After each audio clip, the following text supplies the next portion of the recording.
Ahumada, presidente del Centro de Capacitación y Actualización en Estudios de Derecho y Ciencias Penales, Sinacantepec, Estado de México. Les damos la más cordial bienvenida. El día de hoy nos vestimos de manteles largos. Está con nosotros el doctor Abraham Octavio Ortiz Contreras. Él nos hará favor de disertar con la conferencia Arbitrio Judicial en el Sistema Penal Acusatorio. Indudablemente que derivado de su experiencia será muy grato escucharle y sobre todo advertir a través de su experiencia lo que él ha visualizado con relación precisamente a lo que es este arbitrio judicial. Es importante que conozcan ustedes al doctor Abraham Octavio Ortiz Contreras. Él es licenciado en Derecho por la Universidad del Distrito Federal. Tiene especialidad en el Derecho Penal en el Instituto Nacional de Ciencias Penales, INACIPE. De igual manera goza y disfruta de una maestría en Juicios Orales y Sistema Acusatorio en la Escuela Jurídica y Forense del Sureste. Y también goza del doctorado en Ciencias Penales con especialización en Juicios Orales y Sistema Acusatorio en la Escuela Jurídica y Forense del Sureste. Su experiencia laboral es vasta. Solamente haré referencia a algunos pequeños espacios donde él ha realizado su labor. Él es orientador de barandilla en la Procuraduría General de Justicia de la Ciudad de México, antes Distrito Federal. Oficial judicial en mesa de trámite y proyecto de sentencias en el Poder Judicial de la Federación. Catedrático en universidades privadas a nivel licenciatura, especialidad, maestría y doctorado. De igual manera es conferencista, instructor y capacitador en Instituto de Formación Profesional y Estudios Superiores de la Fiscalía General de Justicia de la Ciudad de México. También es conferencista en instituciones privadas y públicas de manera virtual. Y por otra parte, también ha desempeñado cargo en la Procuraduría General de la República. Como ustedes han advertido, su experiencia en el tema del sistema penal acusatorio es muy vasta. Así que le cederé en este momento el micrófono, estimado doctor Abraham Octavio Ortiz Contreras, y le daré las más cumplidas gracias en representación del licenciado René Castellano Holguín, quien es el director de la revista Lex Informa. Sea usted bienvenido, esta es su casa y le cedo el micrófono. Es un placer. Muchísimas gracias, doctor Faustino Carrillo. Para mí es un honor tenerlo como moderador y que haga esa pequeña presentación. Para mí es un gran honor tenerlo con nosotros en este webinar jurídico, agradeciéndole también al director y fundador, el licenciado René Castellán Holguín, el permitirme estar en esta cápsula jurídica de un tema, me parece sumamente interesante, un tema que ha llegado a crear algunas confusiones, algunos desacuerdos de los operadores jurídicos y sobre todo ha llegado a crear incertidumbre jurídica y quizás, ¿por qué no decirlo?, impunidad en este sistema penal acusatorio. El arbitrio judicial, si bien es cierto, cambió de paradigma con la reforma del 18 de junio del 2008. Evidentemente, cuando viene ese cambio de estructura procesal, del esqueleto procesal, viene la situación de cómo van a resolver los jueces de control, la creación del 16 constitucional, del juez de control, del juez de tribunal de enjuiciamiento, del juez de ejecución de sanciones penales, y aterrizamos un sistema penal acusatorio en donde empezamos a ver algunas circunstancias que resuelven los jueces, que no son muy apegadas a derecho, que resuelven a su escrutinio, a su leal saber, querer y entender, y a eso le llaman arbitrio judicial.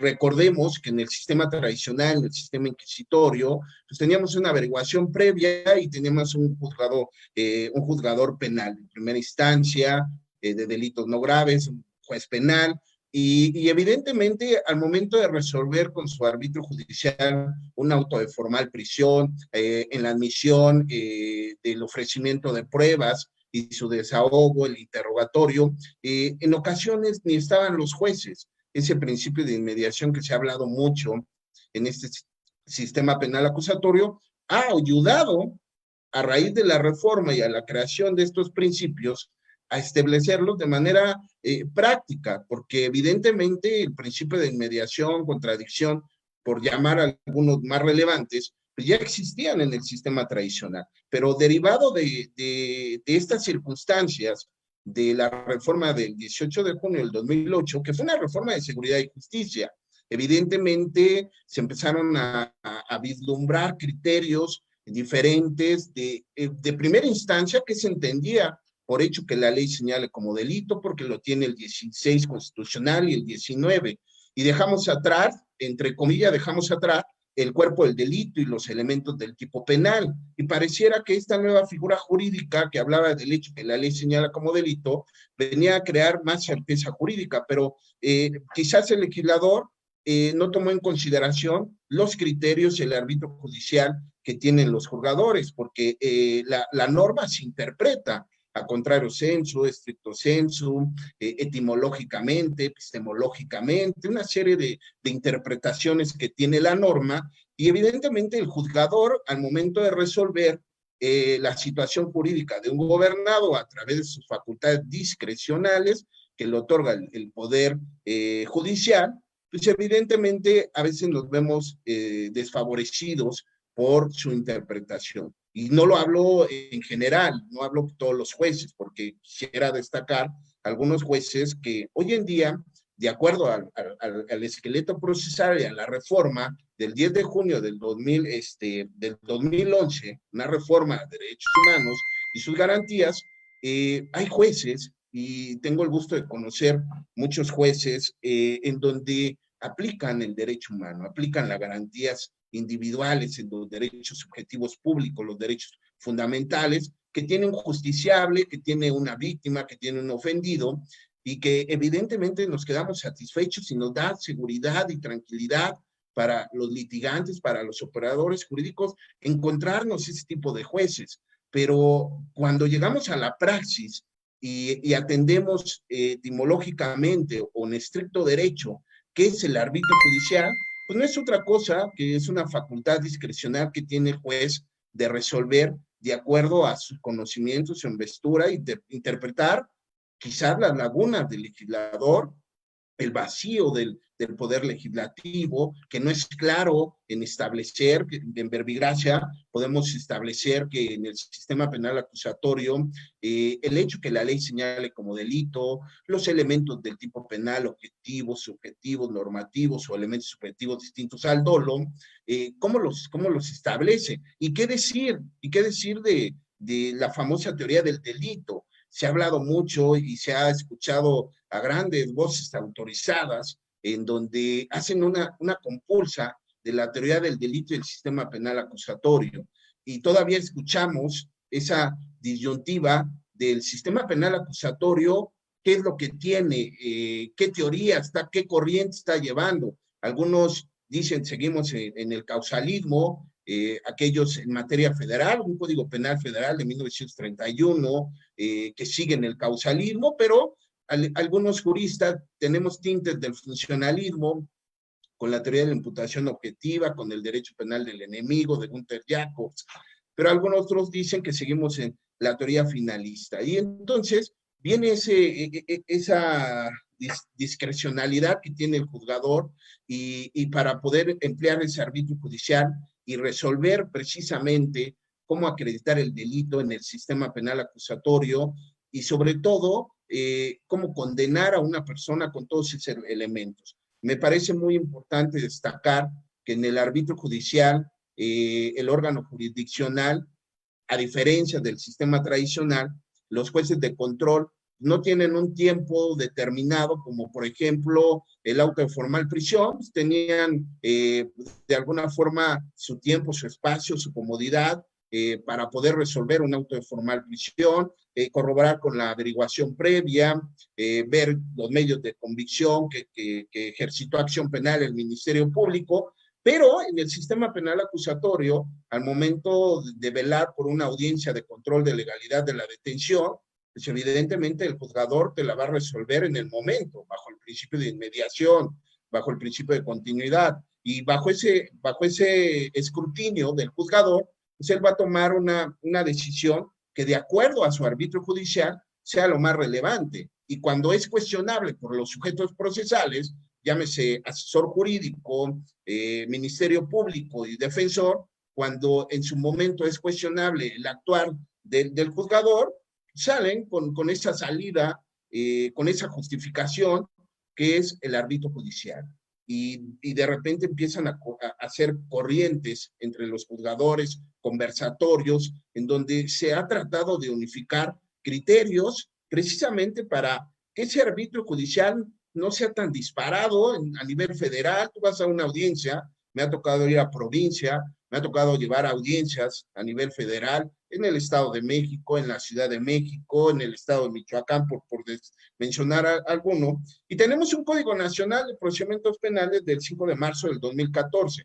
Pero pareciera que con ese arbitrio judicial que tiene el juzgador, pues cada quien tiene su código nacional. Te vas al Estado de México y tienes su código nacional, aquí en la Ciudad de México, no nos vayamos tan lejos, cada distrito judicial, en Otumba, en Ecatepec, en Nezahualcóyotl, en Chalco, aquí en la Ciudad de México, te vas al reclusorio, a las uvas del reclusorio oriente, del sur, del norte, de Santa Marta, y cada quien tiene su criterio de cómo llevar a cabo audiencias preliminares, pero también audiencias ante el Tribunal de Enjuiciamiento. Yo me acuerdo, como anécdota, que cuando trabajaba en el Poder Judicial, en el Juzgado Sexto de Distrito, como titular, la doctora Leguízamo Ferrer, que hoy es magistrada extraordinaria, jurista, que le aprendí mucho a la doctora cuando trabajé ahí en el Juzgado Sexto de Distrito, y se verificaba y se llevaban a cabo amparos indirectos en contra del auto formal prisión, y se entraba al estudio de la averiguación previa, se entraba al estudio de los medios de convicción, y para ver si se encontraba acreditado en ese entonces el cuerpo del delito, que era un tema totalmente discutible, el cuerpo del delito. Hoy en día, al entrar al estudio en materia de amparo, pues vemos que nuestra Suprema Corte de Justicia de la Nación sale a colación pues sus criterios, que también ha tomado a 12 años, ya casi a 13 años, el 18 de junio del 2021, cumplimos 13 años con este sistema acusatorio. Podría decirles que desde mi primera audiencia, desde el 2009 hasta ahorita, en el 2021, no ha cambiado mucho el árbitro judicial, en donde visualizamos ciertos criterios de carácter internacional, ¿por qué no decirlo? Algunos juzgadores aplican lo que es la Corte Interamericana de Derechos Humanos, nuestra Constitución, hacen un control difuso de la misma, de la convencionalidad, y evidentemente velan por esa igualdad de derechos humanos, por esa igualdad de armas de los sujetos procesales. Y al momento de entrar al estudio de cada una de las resoluciones judiciales que emite los jueces de control o los jueces de tribunal de enjuiciamiento o inclusive los jueces de ejecución, y cuando nos vamos a un control constitucional, pues evidentemente también me ha tocado en la praxis, he visto resoluciones en materia de amparo,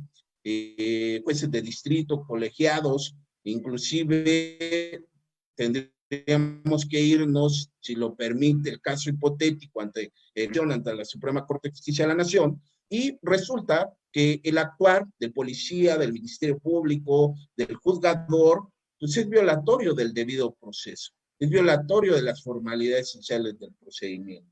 Y entonces la interrogante es, ¿por qué nos vamos ante un tribunal de enjuiciamiento?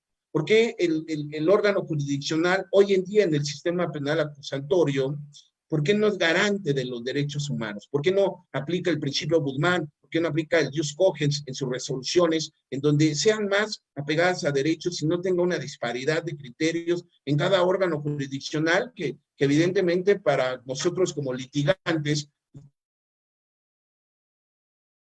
adecuarnos a cada criterio del órgano jurisdiccional? Si tú vas a un estado de la República, pues tienes que saber cómo está el criterio allá en sus determinaciones, porque algunos, en la praxis se dice que algunos juzgadores, pues evidentemente no dan libertades. Por más que le argumentes, saques a colación criterios jurisprudenciales de corte interamericano, no quedarnos con los criterios de la Suprema Corte, porque hay ocasiones que generan una confusión enorme. más allá de crear un criterio orientador o un criterio obligatorio para establecer los lineamientos que debe de llevar a cabo un juez de control o un tribunal de enjuiciamiento, me parece que deja mucho, pero mucho que desear los criterios también de la Corte en cuestiones del sistema penal acusatorio, y basta con recordar cuando nos dijeron que se tenía que acreditar en el auto de vinculación a proceso, porque el 19 constitucional nos decía que se tendrá por acreditado con los antecedentes de la investigación el hecho que la ley señale como delito y su probable autoría y participación, por llamarlo así. Pero después viene otra tesis y luego otros criterios jurisprudenciales que nos dicen, no, a ver, espérame, sí se tienen que acreditar elementos del tipo penal, y viene por ahí un criterio de la Corte que dice que no importa si entra al estudio o no de los elementos del tipo penal, cuando basta que de manera indiciaria se acredite el hecho fáctico y que de manera probable haya participado a título de autor o partícipe el sujeto activo del delito. Me parece que ahí todavía tenemos algunas lagunas. Se ha discutido mucho el estándar probatorio, el razonamiento probatorio que debe de llevar un auto de vinculación a proceso, que debe de llevar el juzgador para establecer una vinculación a proceso. Y cuando vemos en la praxis, se llegan a estudios epistemológicos de la prueba, se llevan estudios de las máximas de la experiencia que tiene el juzgador, y evidentemente generan una confusión, que es lo que debe de debatir el defensor cuando el Ministerio Público solicita un auto de vinculación a proceso. Quisiera concatenar y empezar esta charla que en un tema sumamente importante y relevante que tiene el sistema penal acusatorio y que ha generado confusión en el árbitro judicial. Esa facultad que tiene el juzgador de resolver o no resolver si el sujeto se queda en prisión preventiva, y sobre todo en prisión preventiva justificada, si el sujeto va a permanecer en todo su procedimiento en un reclusorio. Tendríamos que ver algunas circunstancias, algunos estadios procesales, y quisiera empezar con la audiencia de control de legalidad de la detención. Evidentemente, el 211 de nuestro Código Nacional, de nuestra ley adjetiva, nos esgrime las etapas en las que se divide el sistema penal acusatorio. Tenemos una etapa de investigación inicial y complementaria, una etapa intermedia o de preparación a juicio oral, y tenemos una etapa de juicio de tribunal de enjuiciamiento. En cada una de esas etapas, el juez de control, por poner en verbigracia, interviene en sus resoluciones judiciales, en su árbitro judicial. Y por concatenar, en etapa de investigación inicial, pues evidentemente cuando el juzgador se solicita en una audiencia para poder resolver, de acuerdo al 258 que nos esgrime el Código Nacional, del no ejercicio de la acción penal, del archivo temporal, de abstenerse de investigar, de todos los acuerdos que pueda sacar el Ministerio Público, de acuerdo al 258, pueden ser impugnables ante el juez de control. Y entonces ahí viene un grave problema. Ese árbitro judicial que tiene el órgano jurisdiccional para resolver ese tipo de cuestiones, ¿cuál es su criterio? ¿Cuál es su criterio cuando en verbigracia argumenta el Ministerio Público, no hay delito y por eso lo mando al no ejercicio? O simplemente la conducta no es delictiva y me abstengo de investigar. O no tengo elementos, registros de investigación, antecedentes de investigación, me faltan recopilar algunos, no se presenta a la víctima y lo mando a un archivo temporal. Entonces, desde ahí, el juez de control interviene en su arbitrio judicial para resolver si autoriza el no ejercicio, se autoriza el archivo temporal, se autoriza el abstenerse de investigar, o quizás se habla también una forma de determinación del Ministerio Público en investigación inicial, los famosos criterios de oportunidad, que es un tema extenso hablar de los criterios de oportunidad que pudiera dar y que también pudiera intervenir en ese estadio el juez de control. Me parece que desde ahí, por concatenar algunos casos hipotéticos, el juez de control tiene una diversidad de criterios que generan una confusión. Pero vamos a aterrizar en ese orden de ideas con detenido que la judicialicen y viene la audiencia de control de legalidad de la detención, donde el juzgador va a verificar si el policía captor, el primer respondiente, fue de legal su detención, porque lo detuvo, cuáles fueron esas circunstancias, para poder nosotros dilucidar qué tipo de flagrancia le va a encuadrar el Ministerio Público y que puede ser debatible con el juez de control. Y llegamos a las audiencias con el juez de control en legalidad de la detención y se hace una discrepancia de criterios cuando el juzgador refiere que con los antecedentes de la investigación que refiere el fiscal es bastante insuficiente para llevar un control de legalidad de la detención. Y aunque el juzgador me ha tocado, lo digo por causa propia, aunque le diga a su señoría, considero que los registros de investigación que esgrime el fiscal no son ni pertinentes ni útiles y que de alguna forma no generan una convicción de que el policía captor, el primer respondiente, lo detuvo a tales circunstancias, a tales horas, y los argumentos no los pasa por desapercibido el juzgador, y lo único que hace es, ya lo tengo por acreditada, vámonos a ya de decreto de legal la detención y retención, vámonos a la formulación de la imputación.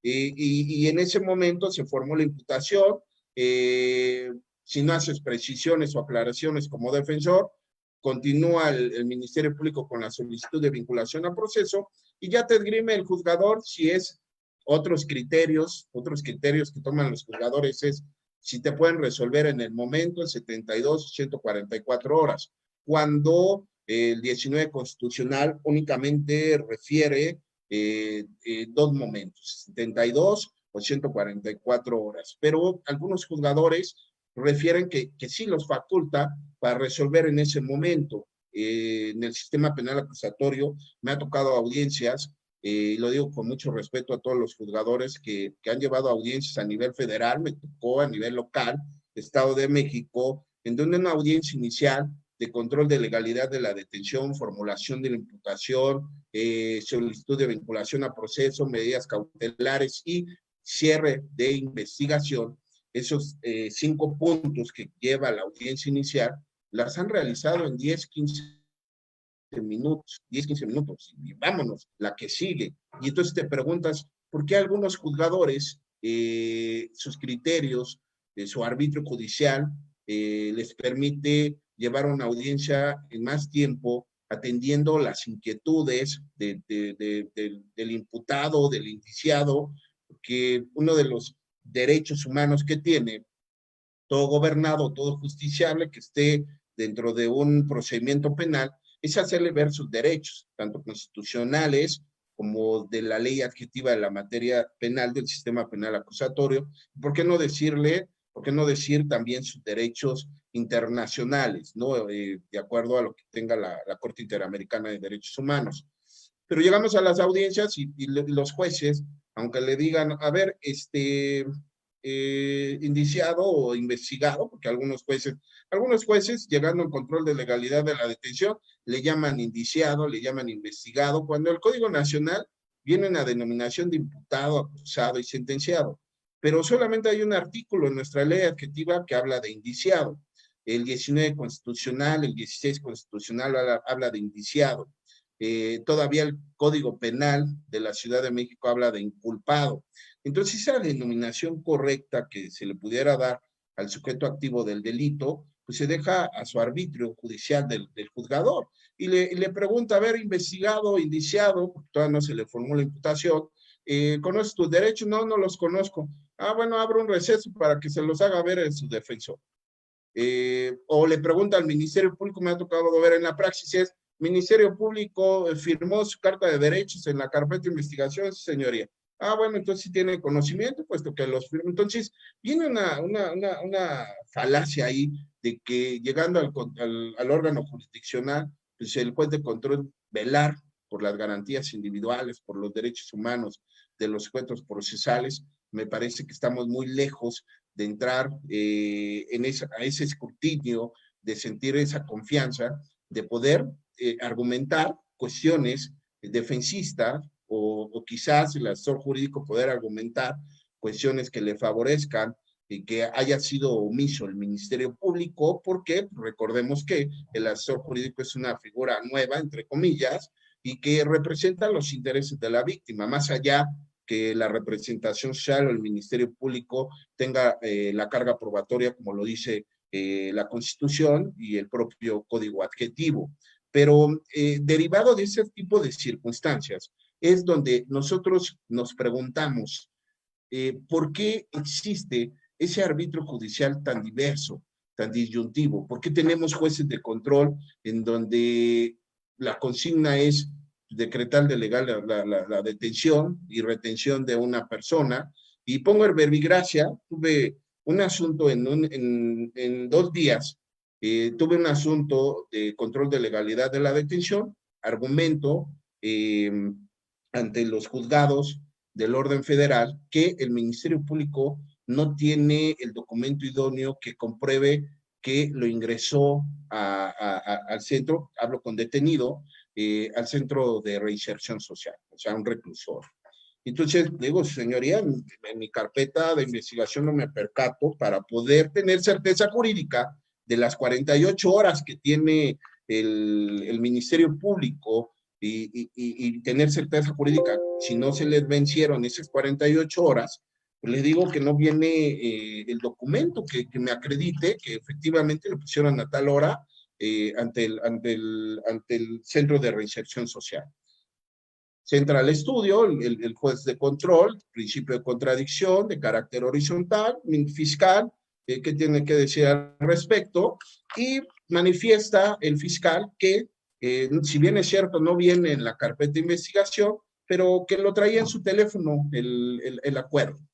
Entonces el juzgador le llamó la atención al fiscal y le dijo que debe de obrar en la carpeta de investigación ese registro de investigación, ese documento que le sella de alguna forma el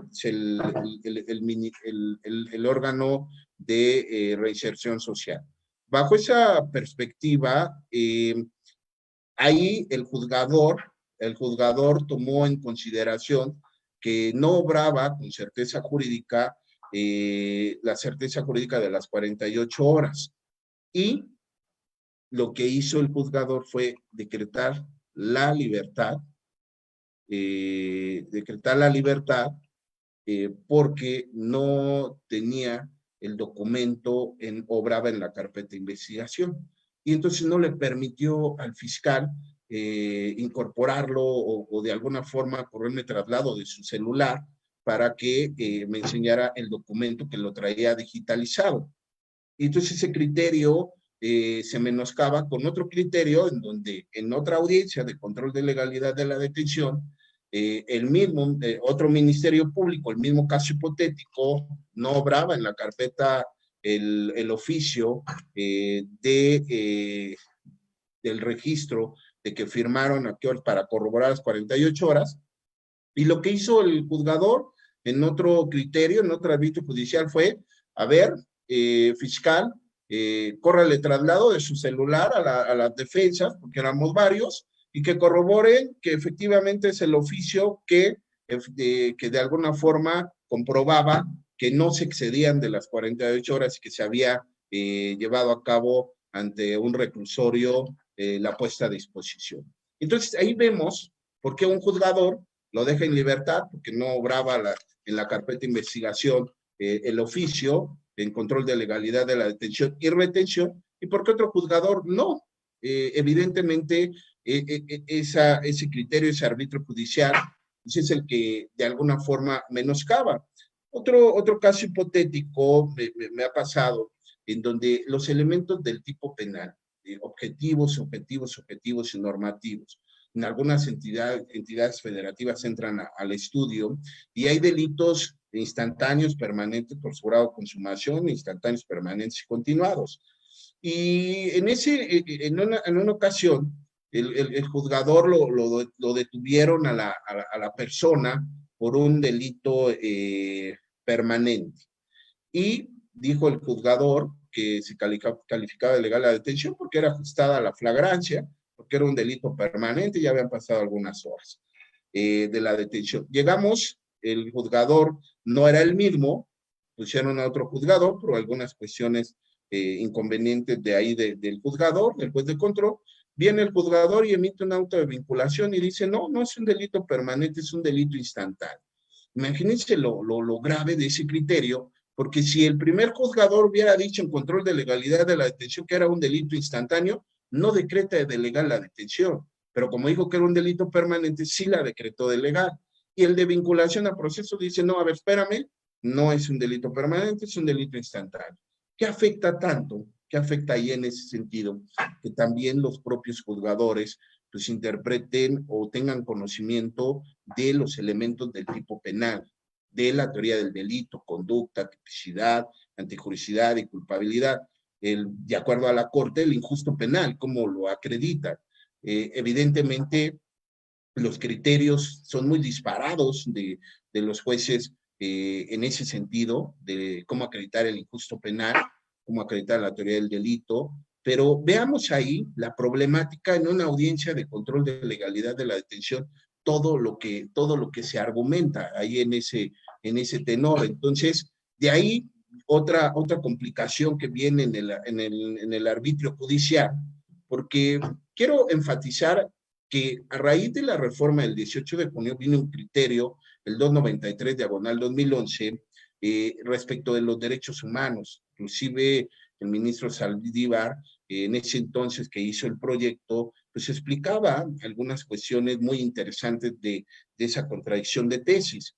Evidentemente, al momento de nosotros solicitar ante el órgano jurisdiccional un control difuso de la Constitución, el principio pro persona o la convencionalidad de la misma, pues viene la Corte un criterio del test de proporcionalidad, que tú tienes que esgrimirle, evidentemente tienes que esgrimirle cuál es el acto violatorio de derechos humanos y esgrimirle el fundamento en dónde viene en la Corte Interamericana, en dónde viene, en qué tratado internacional, para adecuar y darle el argumento al órgano jurisdiccional. Porque pues es mentira que el órgano jurisdiccional, evidentemente,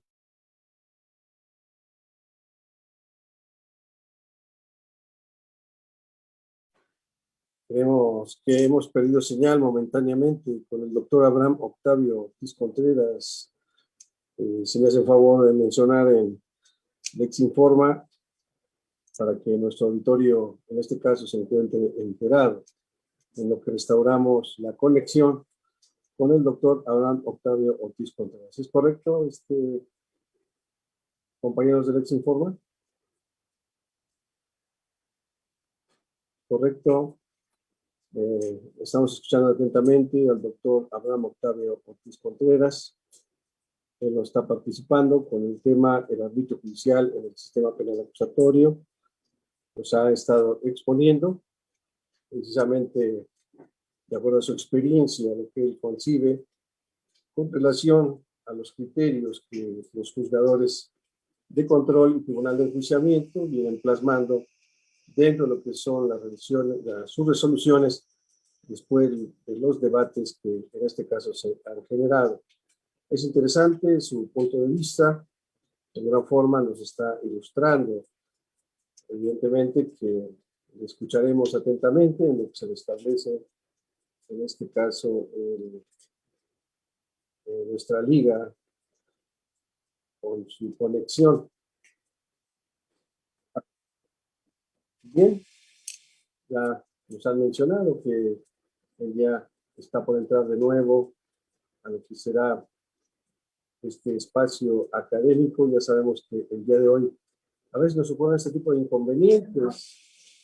¿Sí? Una vez que él esté aquí, ya les daremos de nuevo cuenta. El uso de la palabra, yo no lo veo en pantalla. Doctor, le ruego me disculpen, se fue la luz, digo, son los inconvenientes que luego tenemos inclusive en las audiencias virtuales. Yo les comentaba en una plática que tuve con algunos jueces de un webinar de la justicia virtual, y lo que les comentaba es que pues, tenemos que tener una planta de luz para, para cualquier situación en las audiencias virtuales, ¿no? Y Entonces, no se preocupe, doctor Abraham Octavio, yo también fui juez de control y tribunal de enjuiciamiento del Estado de México hasta el 8 de noviembre del año 2020. Ya después y de 36 años y 23 años después ya me he no me va a retirado, dejar, ya sí, estoy no tiene ahora. toda la experiencia, doctor, y no me va a dejar mentir que los criterios eran abismales, ¿no? Y a pesar de que, no sé, aquí en la Ciudad de México y en algunas entidades se hacían algunos conversatorios en donde tuve la oportunidad de participar por parte del instituto, y eran unas pláticas duras de cada quien sostenerse en su criterio y no, yo voy a tomar en consideración esto porque considero pues este tipo de circunstancia y imperaba las máximas de la experiencia. De acuerdo a mi experiencia, pues esto y esto y esto, y eso era lo que pues, de alguna forma generaba mucha incertidumbre, doctor. No sé si usted lo comparta. Bueno, mejor continúe con la exposición, ya al final haremos algunas precisiones, pero mucho de lo que dice, pues lo ha observado usted en su vida profesional e indudablemente nuestro auditorio estará, yo creo que totalmente de acuerdo, ¿no? Ya sabemos que cada cabeza es un mundo y como usted lo dijo, yo aprendí la teoría finalista, yo la causalista, yo la funcionalista, y entonces cada quien concibe la teoría del delito desde su propia experiencia académica, plasmada ya dentro de lo que sería el hecho fáctico. Pero vamos a seguirlo escuchando Muchas atentamente. gracias, doctor, y a todas las personas que amablemente nos siguen. Tuve ahí algún imprevisto de la energía eléctrica, pero ya estamos con mucho gusto. Entonces, retomamos el árbitro judicial que en este sistema penal acusatorio se crea, y digo se crea, una figura doctrinaria, porque no viene en la legislación, no viene en una normatividad, la famosa teoría del caso, esa trilogía fáctica, jurídica y probatoria, que algunos otros juristas, algunos otros doctrinarios dicen que la teoría del caso son las debilidades y fortalezas que tienen los sujetos procesales. Tú como defensor, cuando se hace una noticia criminis, la denuncia o la querella, el Ministerio Público va a establecer su teoría del caso, qué es lo que va a acreditar y qué es lo que no va a acreditar para poder judicializar, o quizás para formular acusación y llegar a un auto de apertura a juicio oral con esa teoría del caso. Y tú como defensor, pues vas a ver sus debilidades y fortalezas que evidentemente pudiera tener el fiscal o el asesor jurídico para acreditar el delito. Sí quiero concatenar que la teoría del caso de la defensa, del asesor jurídico y del fiscal, pues son totalmente autónomas, no dependen uno del otro, porque me ha tocado ver en la praxis y sobre todo estos criterios que están tomando los juzgadores en prórrogas y reaperturas de investigación. Cuando se solicita una prórroga o una reapertura de investigación, en investigación complementaria, vamos a pensar que me ha tocado en la praxis en donde solicito una reapertura o una prórroga de investigación.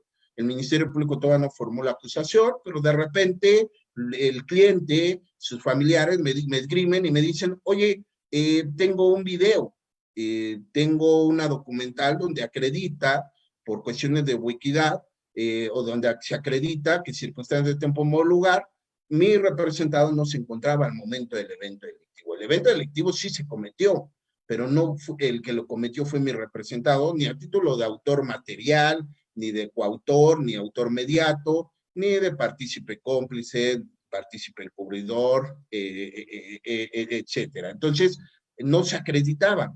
Y entonces solicito esa prórroga para el efecto de que pues, se lleve a cabo, se incorpore en la carpeta de investigación pues ese video, ¿no? Que el Ministerio Público pudiera tener la posibilidad en investigación complementaria de poder decretar un sobreseimiento, porque no es regla general que el Ministerio Público formule acusación, que es con lo que cierra la investigación complementaria.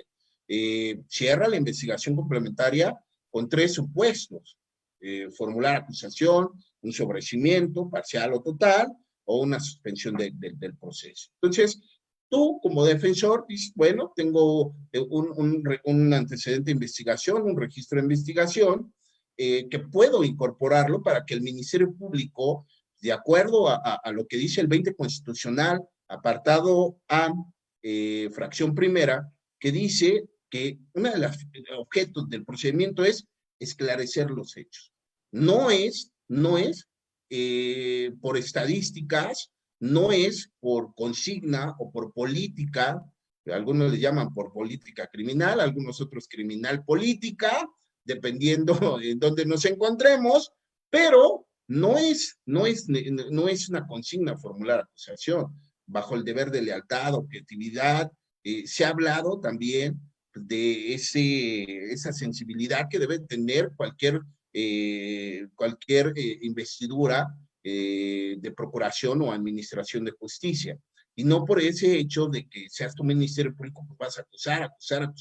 No, pues también si te están entregando un video, pues permítelo, que se lleve la prórroga para que tú lo analices, y si tú consideras que es un medio de convicción que pueda generar inclusive una nulidad de la prueba, o que pueda generar un sobrecimiento, dependiendo del caso hipotético, bajo ese principio de lealtad, tú lo haces como defensor. Pero ¿cuál es la sorpresa? El arbitrio judicial que toman algunos jueces de control, que el Ministerio Público, cuando tú solicitas esa audiencia, el Ministerio Público ya tiene acreditada su autoría del caso para formular acusación. Si tú quieres presentar ese video, ese medio de convicción que no tenías conocimiento, pues hazlo en la etapa intermedia, fase escrita. En la fase escrita es el descubrimiento probatorio, para que en la fase oral, pues tú argumentes tu punto de prueba y la forma de incorporarlo. ¿Para qué? Para que logres persuadir al juez de tribunal de enjuiciamiento y llegues a una convicción de tu teoría del caso. Pero ¿por qué no permitirlo en una investigación complementaria para que pueda utilizarse un sobrecimiento? Entonces, me parece que esos juzgadores, su criterio, su arbitrio judicial, va más cargado hacia la fiscalía cuando no permite incorporar un dato de prueba o un medio de prueba, dependiendo el caso hipotético que traiga como estrategia la defensa. Y es ahí en donde también causa un menoscabo el arbitrio judicial, de que el juzgador pues hace lo que a su leal saber, querer y entender de la norma jurídica. Lo que él considera es lo que se va a hacer. ¿Y qué te dicen en las audiencias? Ya se aprende, de alguna forma comentaba con el doctor Faustino, que fue juez de tribunal de enjuiciamiento y tiene toda la experiencia en ese sentido, y que mejor él de alguna forma estarían de acuerdo, en desacuerdo, lo que uno ve, pero lo que nosotros vemos, lo que yo opino como defensor es, y cuando lo platico con ministerios públicos, con colegas, con defensores, en alguna charla, algún webinar o alguna conferencia, es que cada juzgador, si tú platicas con un juez de Chihuahua, con un juez de otra entidad federativa, la verdad es que sus criterios cambian, sus criterios son muy desiguales en ese tenor.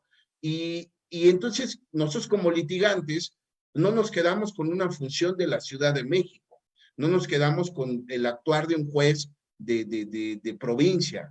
Vemos una diversidad, los que hemos tenido la oportunidad de litigar con otros órganos jurisdiccionales, que cada quien actúa de manera diferente, aunque esté el Código Nacional. Y por puntualizar estas de las prórrogas, las reaperturas, por llevar la secuencia, habría que ver también la función que tienen los juzgadores para velar por los derechos humanos, tanto de la víctima como del justiciable. ¿Y por qué? Porque entramos en la etapa intermedia y me ha tocado ver que algunos juzgadores, si el asesor jurídico no coadyuva dentro de los 3 días, viene en la etapa de tribunal de enjuiciamiento y le dicen, oye, ¿sabes qué? Que tú no puedes hacer un alegato de apertura, ni alegato de clausura. Tú no lo puedes hacer. ¿Por qué? Porque no coadyuvaste, tu pretensión no la realizaste. Y hay algunos juzgadores que dicen, no, pues es un representante de la víctima. La Ley General de Víctimas del Delito dice que sí puede subsanar las deficiencias del Ministerio Público. y sí lo puede realizar, pero tampoco puede invadir competencias. Subsanar deficiencias del Ministerio Público es como decir, a ver, Ministerio Público, no estoy de acuerdo con tu postura o estás erróneo, yo asesor jurídico pues tomo la palabra y subsano todas las deficiencias. Y lo permiten los jueces, lo permiten los jueces y lo he visto en la praxis. El juez dice, el fiscal pues fue omiso o fue erróneo en argumentar tal circunstancia, pero lo mencionó el asesor jurídico. Entonces, como lo menciona el asesor jurídico y representa a la víctima, pues vámonos a la postura del asesor jurídico, se queda por subsanada la deficiencia del Ministerio Público, y entonces tú como defensor, por más que le argumentes, tienes que ser ecuánime, tienes que tomar la situación con mesura, porque el propio juzgador te dice, abogado, tampoco, lo he visto en algunos videos, la postura del defensor es ser agresivo, el que tú te pongas al tú por tú con un órgano jurisdiccional, me parece que su investidura que tiene de respeto porque es un órgano que va a impartir justicia. Y si no está de acuerdo con su criterio, lo decía en un autor alemán, que la justicia es imperfecta porque proviene de un ser humano y un ser humano se equivoca. Y evidentemente, si el juzgador su postura no está de acuerdo, pues no te vas a poner ahí a gritonear como si estuviéramos, no sé, en un estadio, y no, señores, no es un campo de decirnos de cosas si no estoy de acuerdo, y el juzgador te va a poner una multa, y si no te callas te voy a expulsar, y el juzgador y el defensor, sáqueme si quiere, pero no me va a quedar callado, y es una lucha con el órgano jurisdiccional donde ya aprendes a madurar, ya aprendes con los golpes del litigio, y si un juzgador impera su resolución, pues eres ecuánime, tal y como ellos lo dicen. Si no estás de acuerdo, pues hay medios de impugnación.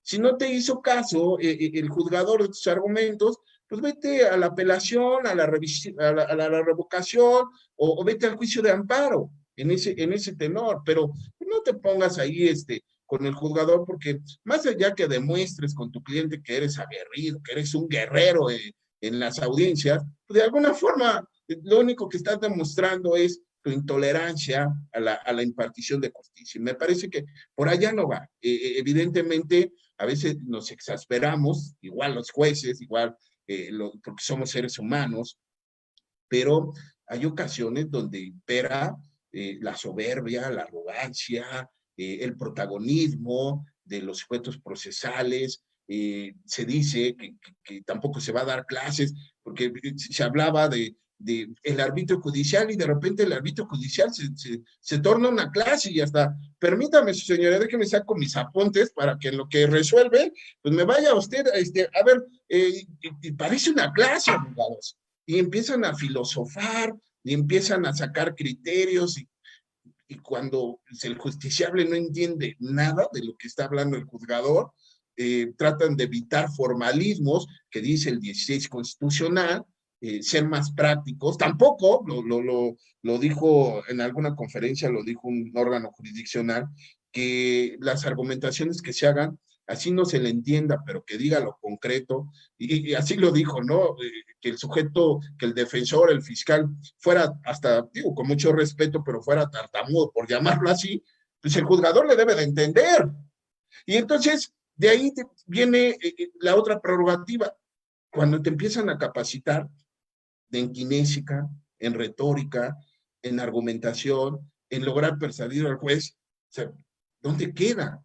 Aquí basta con que evidentemente no vamos a dar clases. Señoría, solicito esto, pero empiezan con fundamento, y lo dijo este autor alemán, y lo dijo, sacan hasta un italiano, un español, y sus corrientes, que si tú tuviste la oportunidad de irte a Chile, ya sacas ahí un autor chileno, un autor colombiano, no nos vayamos a España, en donde está pegando fuerte el razonamiento probatorio, si tienes oportunidad, ya vienes a México y ya hasta hablas como español, abogado, ya, de alguna forma hasta se te pega el acento, ¿no? Como tal. Y entonces, tú lo que quieres y lo que exiges es Es una justicia expedita. Tú lo que quieres es de que se administre justicia apegada a derecho, con el debido proceso, las formalidades sociales del procedimiento, con derechos humanos, con derechos fundamentales.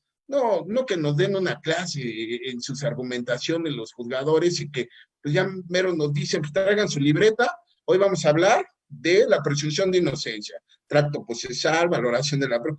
No, no, no, no, me parece que el árbitro judicial creo, y por el tiempo, no sé, doctor, porque parece que nada más es una, digo, hay tantos ejemplos, mi querido doctor, de que podamos sacar a colación del árbitro judicial, pero por el tiempo no me lo permiten, es una hora de charla y soy muy respetuoso en ese sentido, pero me parece que el árbitro judicial, en conclusión, me parece que debe de ser siempre favoreciendo tanto a la víctima como al imputado, acusado, en donde queden satisfechos con esa administración de justicia, y si es una persona que cometió un delito, que no quede impune, y si es una persona que fabricó un delito, pues que no quede impune que esté una persona inocente en el reclusorio, porque siempre, y concluyo con esto, siempre que un abogado defensor está representando los intereses de un imputado o de un acusado, pareciera que tiene la consigna de prejuzgar que es una persona que lo cometió. Pero en muchas ocasiones, y hablo en muchas, se manipularon pruebas, el hecho circunstanciado, el hecho fáctico se manipuló, y hasta etapa de tribunal de enjuiciamiento logramos destacar que la persona que estaba al lado como acusado es un inocente más que estuvo envuelto en un procedimiento penal. No tener siempre esa consigna. Bajo ese tenor, pues considero que el árbitro judicial, hoy en día, a 12 años, sigue siendo azulear saber, querer y entender de cada juzgador y y sus estudios que lleve y su práctica, y concluyendo que las máximas de la experiencia pues siempre lo sacan a colación para resolver. Por mi parte, doctor, sin invadir, no sé si hay alguna pregunta, alguna situación, no me quiero exceder, mi querido doctor. Muchas gracias, doctor Abraham Octavio Ortiz Contreras. Ya nos ha dado su valioso punto de vista precisamente en torno a lo que es el arbitrio judicial. Yo creo que por eso el derecho es una ciencia de las más interesantes, porque se presta mucho a la interpretación. No en balde los anales de jurisprudencia están llenos de criterios, y no solamente dentro de la misma Suprema Corte de Justicia de la Nación, sino los tribunales que se encargan también de generar y crear criterio. ¿Esto qué quiere decir? Que cada cabeza es un mundo, cada quien ve a través de determinado crisol. Lo más importante, creo yo, es lo que decía alguien que yo conocí hace muchos años. Decía, si no conoces ninguna teoría, si no conoces bien el derecho, estudia y lee bien el asunto. Lo importante es que le atines, que si la persona va a ser condenada, lo condenes, y que si va a ser absuelta, pues lo absuelvas, ¿verdad? Y que desprendas de cualquier teoría para que te vayas a lo que sería el hecho fáctico, y la lógica te dé la oportunidad de decir si fue o no fue. La pretensión es que no se quede un inocente en la cárcel o un culpable que ande libre, ¿no? Indudablemente que es muy interesante lo que nos plantea. Hay una pregunta que le hacen, aparte, ya después le daré todos los saludos. Una de las preguntas que le hacen es, ¿hasta cuándo se tiene que hacer del conocimiento al fiscal los medios de prueba o sus registros? ¿Se pueden presentar después del cierre de la investigación? ¿Se le tiene que dar toda la información al MP? Ya ha dado parte de esta respuesta, pero pues valdrá la pena que le conteste en este caso a nuestro, iba a decir radio escucha, pero no estamos en la radio, ¿verdad? Ahora estamos a través de videoconferencia. Jorge Alejandro, tiene el uso de la palabra. Sí, mi estimado doctor, se puntualiza que el descubrimiento probatorio, de acuerdo al 340, que es la función del defensor, de nuestra ley adjetiva de la materia, se realiza en la fase escrita. El Ministerio Público tiene 15 días para formular la acusación y descubrir sus medios de convicción que pretende incorporar a etapa de juicio. De ahí, una vez que se notifica al asesor jurídico y al defensor, tenemos que esperar los 3 días que tiene la coadyuvancia del asesor jurídico, si es que coadyuve, también ofrece medios de convicción o medios de prueba. Y de ahí tenemos nosotros 10 días como defensores para poder hacer nuestro descubrimiento probatorio, y en la praxis algunos criterios que se han tomado es, pues, pone el escrito, aunque la ley adquisitiva diga que se los tienes que ofrecer al juez de control y él les notifica a las partes, no pasa nada si vas y se los entregas directamente con tu acuse al asesor jurídico y al fiscal, para que al momento de la audiencia intermedia, lo primero que dice el juez de control es: ¿se hizo debidamente el descubrimiento probatorio? Sí, y entonces seguimos con la audiencia en la fase oral.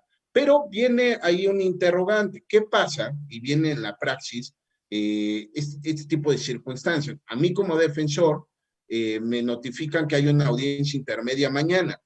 Revocan al otro abogado, le dan las gracias por X circunstancias, y yo me presento a un asunto nuevo.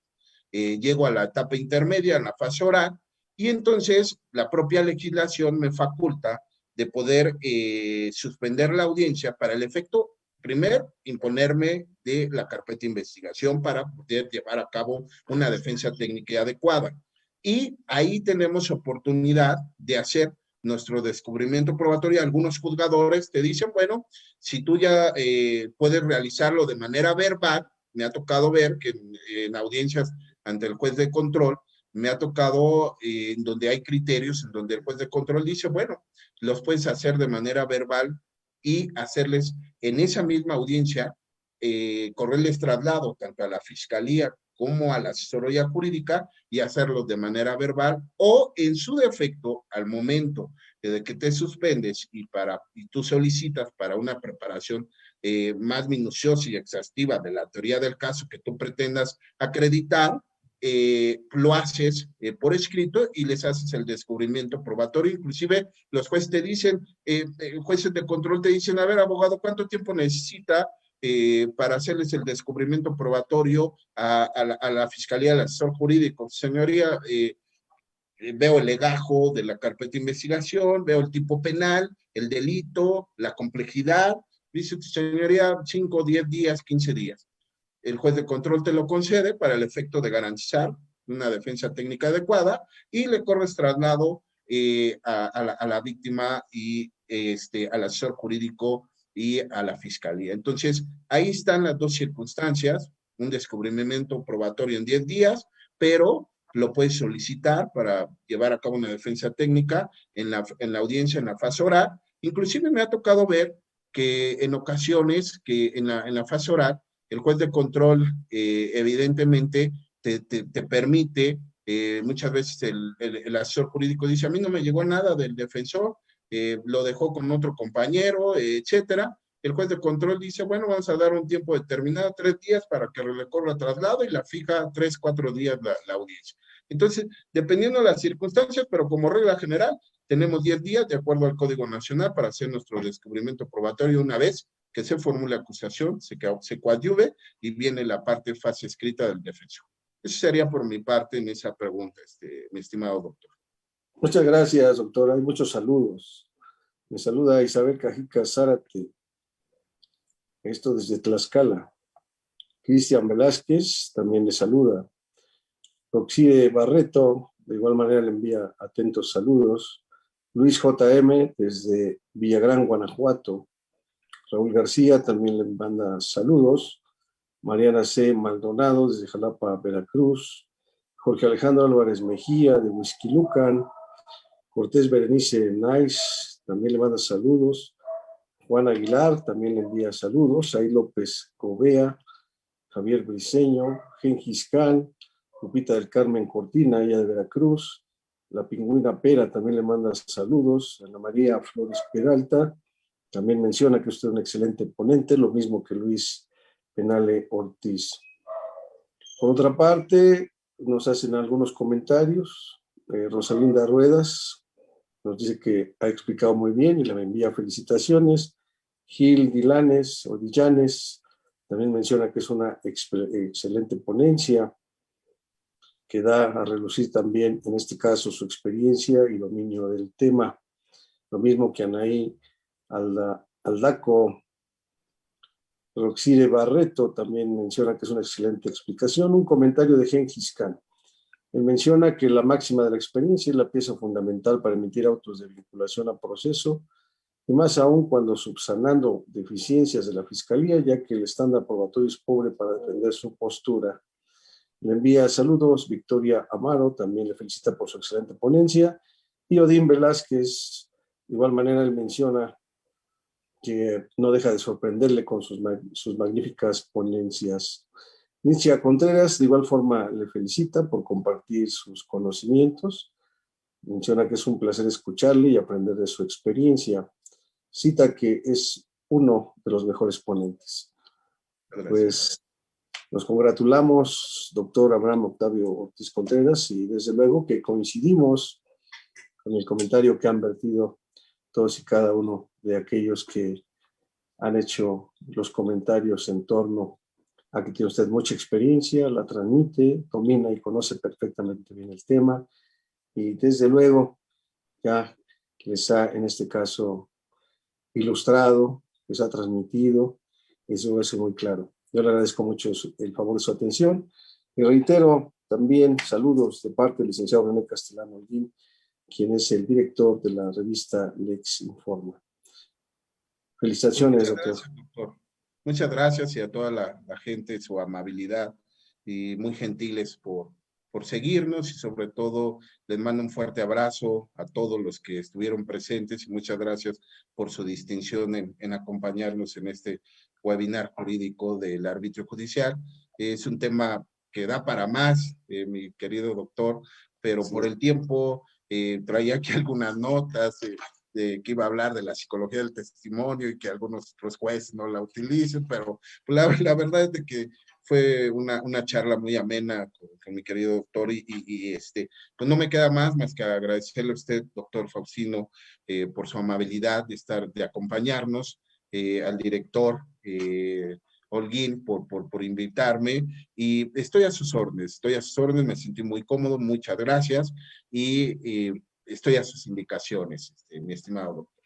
Doctor Abraham Octavio Ortiz Contreras, ya nos ha hecho usted mención, y me parece acertado ese tema de la psicología del testimonio, pero yo creo que es un tema que no puede mezclarse con lo que sería el arbitrio judicial en el sistema penal acusatorio, sino que da lugar para que lo trate de manera específica en otro espacio académico. Yo lo comprometo para que pronto se pongan en contacto con usted, y ese es el tema, será muy interesante. Le vamos a explotar que también toda la audiencia conozca desde su perspectiva cuál es esa psicología del testimonio y desde luego, en este caso, su postura. Un honor, mi querido doctor, y muchas gracias, y estoy a sus indicaciones, estoy a su disponibilidad. Un fuerte abrazo a distancia, cuídese mucho y estamos a sus órdenes. Excelente noche. Muchas gracias, doctor. A nuestro auditorio, a todas y todos les enviamos un fuerte abrazo y desde luego plenamente complacidos con el doctor Abraham Octavio Ortiz Contreras, y como ya lo han escuchado ustedes, lo hemos comprometido para que próximamente ya se pondrán en contacto con él, puedan ustedes disfrutar también de ese tema, de lo que es la psicología del testimonio.